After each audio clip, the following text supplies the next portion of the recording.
खुलुमबाय लोगोफोर आंनि गोदान भिडिअआव नोंथांमोन गासैखौबो बरायहरनाय थाबाय लोगोफोर दिनैनि भिडिअआ जाहैबाय नै एलांसिजों आलुजों फ्राय आङो सायनायखौ लाबाय थायाखिसै लोगोफोर डाइरेक्टलि एवनायखौ होनसै आङो फ्राय खालामनायखौ नायदो बिदिब्ला लोगोफोर अननानै आरो मोजां मोनोब्ला please like share comment and subscribe खालामना हो थ' बिदिब्ला आङो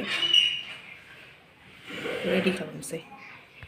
साराय बहायबाय आङो नै बेनिफ्राय मोनानोसै नालाय खोमसि जाखालायबाय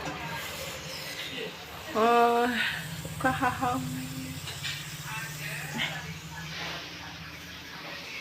बेखौ फ्राय खालामसै दाबो सिखाराखै नामा बेलाय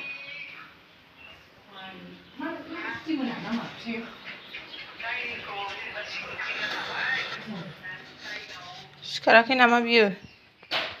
सिखारबाय उथ' इस नै थाखोमालायबावदोंसो उथ' अखा हाहां नै गाइस अखा हाहांथार हायाबो एसेबो जा गरम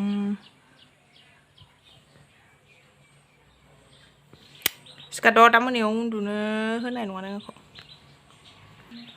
देखो आयो खोबजोबनाय गरमा हबजोबबाय एसेथ' अखा गदो आय दुंबायानो बोरो एबार थाव होनसै थावखौबो आखिनिसो जालायबाय आंना लोगोफोर अननानै निमाहा दे लोगोफोर आंना आखिनिसो जाबाय मानो होनबाखि नो केमेरा स्टेन्ड गैया बायनोनो हायाखै दासिमबो गावस्रा रावबो नाया नालाय शेयार खालामना हो लोगोफोर जेसेबां हागौ आंनाथ' लोगोआनो गैया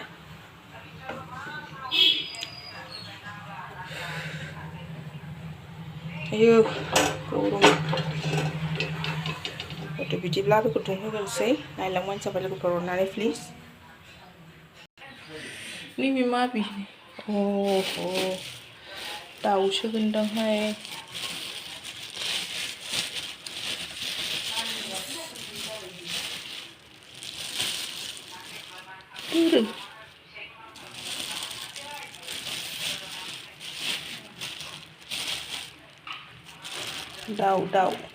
दाउ बेदर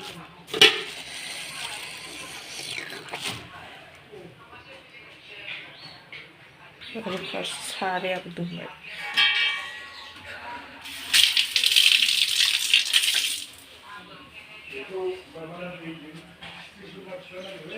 बिफाया बबाव थांखो फुगारबा हामगौमोन हाबाब औ जिरायनानै दं गेलेखोसो ना माखो गथ'आ सारायाबो दुंबाय आंना हरनोसै दासो उन्दुनानै सिखारगोदान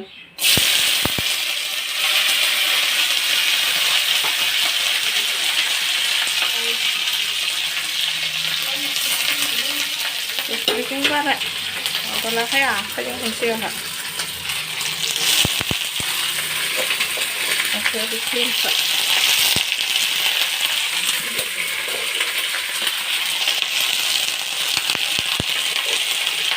अखाबो हाया गरम मालाय खोबजोबनाय जोंनियाबो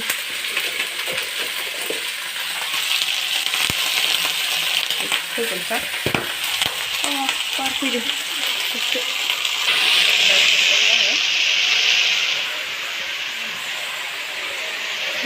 दाउ सैनाय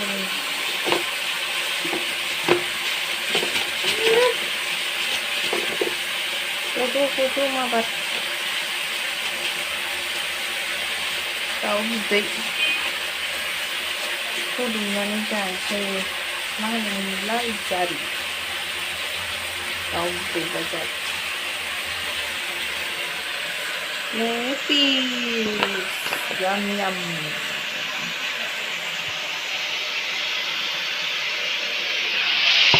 kita kan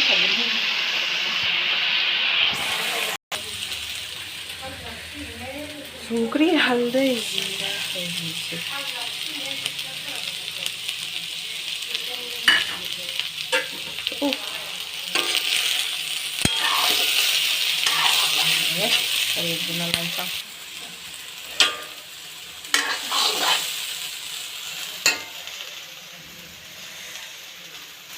हालदै संख्रि जिरा खेबसेनो होखाबाय हां जिराखौ उनाव होबाबो जायो सिगां होबाबो जायो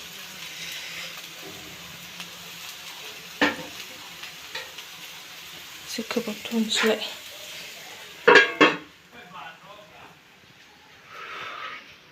ओइ नों मानो सिङाव थाखो फैदो बाहेरायाव जिरायफै बेखौबो मैगं खाबावनांगौसो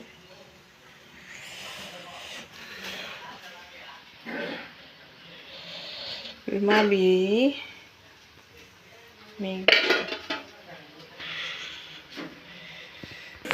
सल'फोरनि मोननायानो आंनि नाथाय आरो आलु एवनाया बिदिब्ला बिएन खालामसै